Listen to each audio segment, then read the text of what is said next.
மத்திய கிழக்கு பகுதிகளில் கடற்கொள்ளையர்களின் அட்டூழியம் அதிகரிக்கும் நிலையில இன்னைக்கு கடத்தப்பட்ட இன்னொரு கப்பலுக்கு இந்திய கடற்படை சரியான நேரத்துல உதவி செஞ்சு இருக்கு. இஸ்ரேல் ஹமாஸ் போருக்கு பின்னால மத்திய கிழக்கு பகுதி பக்கத்துல வரக்கூடிய கப்பல்கள் மீது தாக்குதல் சம்பவங்களும் அந்த கப்பல்கள் கடத்தப்படும் சம்பவங்களும் தொடர்ந்து அதிகரிச்சுட்டே வருது.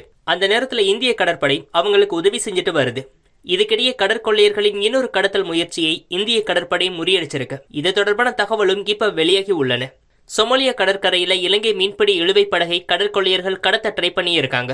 அப்ப சரியான நேரத்துல போன இந்திய கடற்படை அவங்களுக்கு உதவி செஞ்சிருக்காங்க. கடந்த 3 நாட்கள்ல மட்டும் முறியடிக்கப்பட்ட 3வது கடத்தல் முயற்சி இது. இந்திய கடற்படை கொடுத்த முக்கிய தகவல்களின் உதவியோட சீஷெல்ஸ் கடற்படையை கடத்தப்பட்ட கப்பலை செஷல்ஸ் பக்கத்துல தடுத்து நிறுத்தி இருக்காங்க. அந்த படகுல 6 பணியாளர்கள் இருந்த நிலையில அவங்க எல்லாருமே பத்திரமா இருப்பதாகவும் அதிகாரிகள் சொல்லியிருக்காங்க. இப்ப அந்த கப்பல் ஷீசல்ஸ்ல இருக்கக்கூடிய மாஹேவுக்கு அழைத்து செல்லப்படுவதாகவும் கடற்படை தெரிவித்துள்ளது. இலங்கை நாட்டில் பதிவு செய்யப்பட்ட லொரென்சோ புத்தா கப்பல் மொகாடிஷு கடற்கரையில 3 கடற்கொள்ளையர்களால கடத்தப்பட்டது. இது தொடர்பான தகவல் கிடைத்த உடனேயே இந்திய கடற்படை அதனுடைய ரோந்து கப்பலான ஐஎன்எஸ் சாரதாவை உதவிக்கு அனுப்பியிருக்காங்க. மேலும் கடத்தப்பட்ட அந்த கப்பலை கண்டுபிடிக்க சீ கார்டியன் ட்ரோன்களையும் அனுப்பியுள்ளனர்.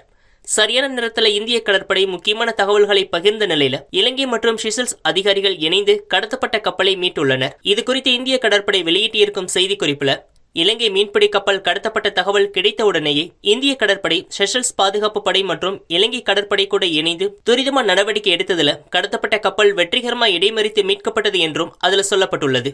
இஸ்ரேல் ஹமாஸ் இடையே போர் தொடங்கியதுல இருந்து கப்பல்கள் மீதான தாக்குதல்களும் கடத்தல்களும் இந்த பிராந்தியத்துல அதிகரிச்சுட்டு வருது. ஏடன் வளைகுடா பிராந்தியத்துல ஹவுதி குழு அங்கு போகும் கப்பல்கள் மீது ஏவுகணை தாக்குதல்களையும் ராக்கெட் தாக்குதல்களையும் தொடர்ந்து நடத்திட்டு வராங்க.